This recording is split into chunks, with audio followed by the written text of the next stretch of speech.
शिव गुरु के चरणों पर प्रणाम करती हूँ। माता पार्वती के चरणों पर प्रणाम करती हूँ, मेरा प्रणाम स्वीकार हो।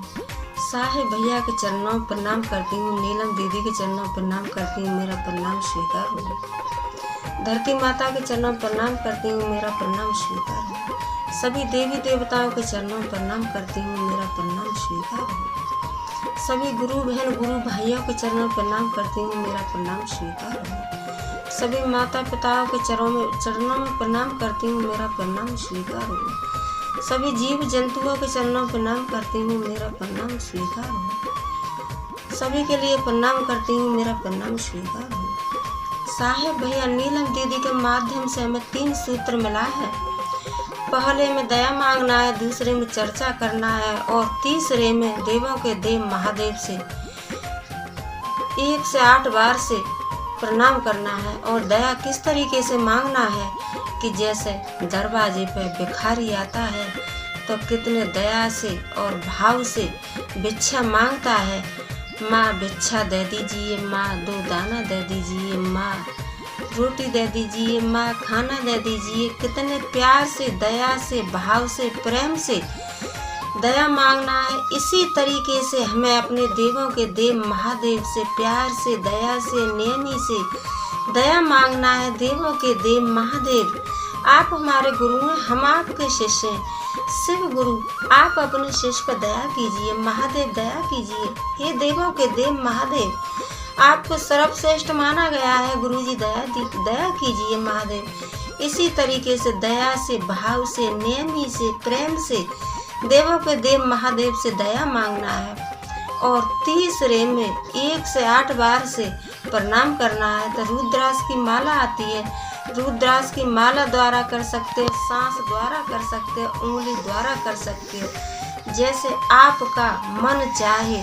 जैसे ही देवों के देव महादेव से 1 से 8 बार प्रणाम कर सकते हो। और ये गुरुजी ये नहीं कहते हैं कि आप अपना काम बंद करके, हाथ बंद करके और उनका नाम, उनका गुण ज्ञान करिए।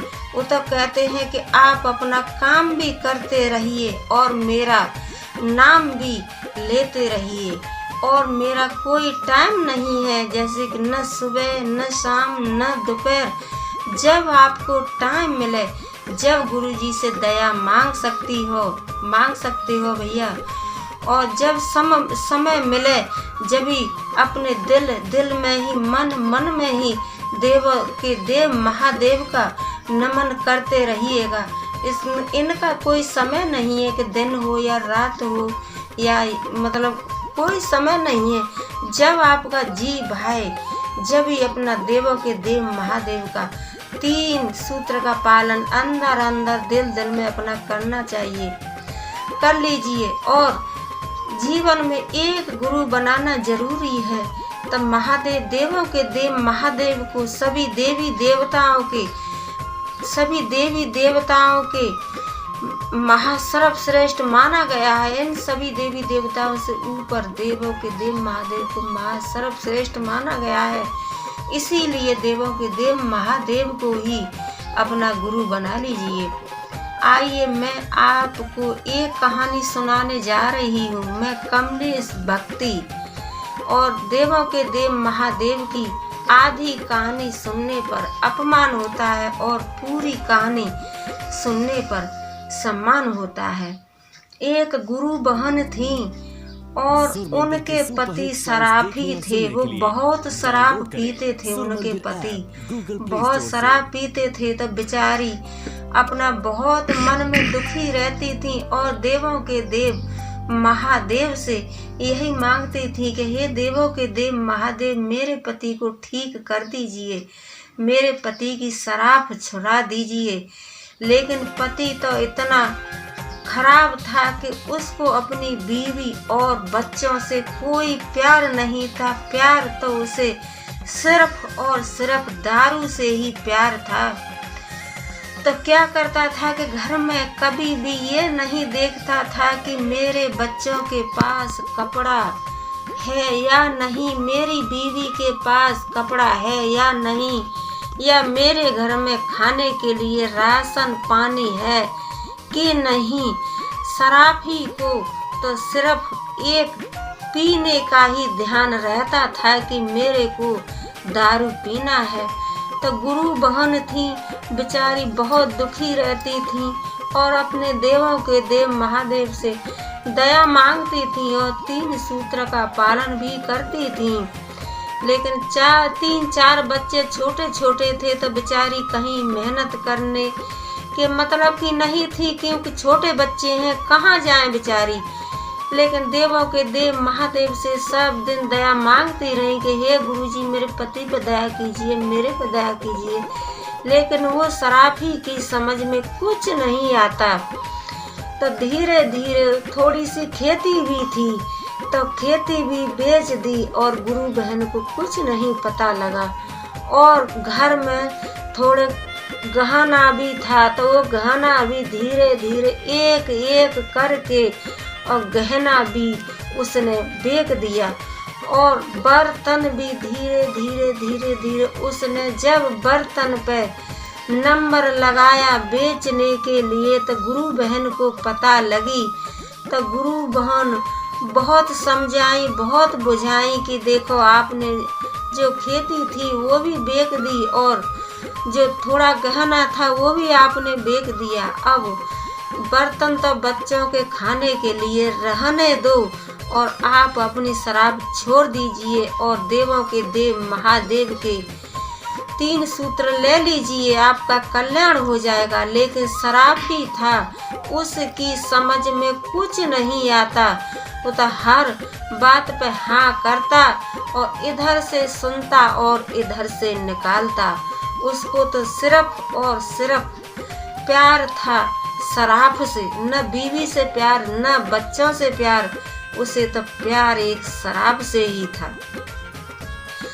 तो घर में से सारा कुछ इधर उधर हो गया, सारा कुछ इधर उधर हो गया।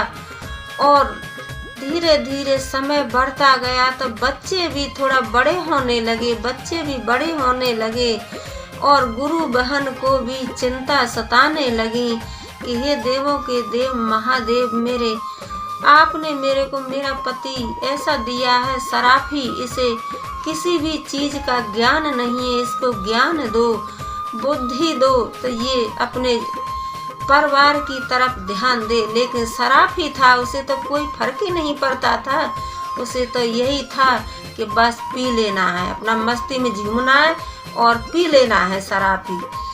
ऐसे करते करते उसने एक गांव में एक दिन गया तो उसने पैसा उससे ले लिए और कहने लगा कि मैं शादी कर दूंगा। लेकिन ये नहीं बताया कि मैं किसकी शादी करूंगा। पैसा लेकर अपनी शराब के लिए पैसा लेकर के आ गया और अपना शराब पीना शुरू कर दिया। तो शराब पीता रहा, शराब पीता रहा।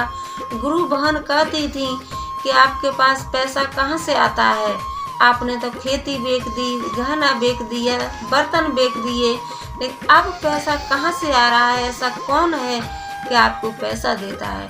लेकिन शराब ही कभी अपनी बीवी को नहीं बताया कि मैं किसी शादी के बोल करके किसी से झूठ बोला है, मैंने उससे पैसा लेके आया हूँ। समय बढ़ता रहा, समय बढ़ता रहा तो जो जिस घर से झूठ बोल के पैसा लाया था, शादी के लिए पैसा लाया था, तो समय बढ़ गया था। जब शादी का दिन आया और वहां से बोल करके आया कि मैं एक गरीब आदमी हूँ और आप पांच आदमी को ही लेके आना शादी के लिए। तो ठीक है, उसने कहा कि ठीक है भैया, और वहाँ से पैसा लेके आया और पैसा अपना यूज करता रहा, दारू पीता रहा। जब शादी का समय आया तो वो 5 आदमी लेकर के आया, 5 आदमी लेकर के आया और अपनी पत्नी से कहने लगा कि जल्दी से आप दूसरी साड़ी पहन लीजिए और मैं आपकी शादी कर रहा हूँ।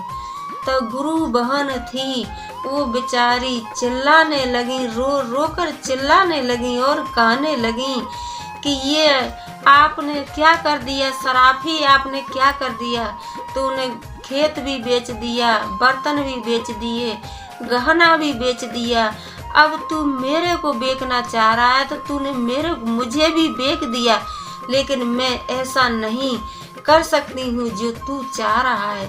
तो गुरु बहन ने और अपने पति से उन सब के सामने और मना कर दिया और कहने लगी कि मैं शादी नहीं करूँगी, क्योंकि मेरे बच्चे हैं और मेरे साथ में मेरे देवों के देव महादेव हैं, मेरे देव है, मेरे गुरुजी हैं मेरे साथ।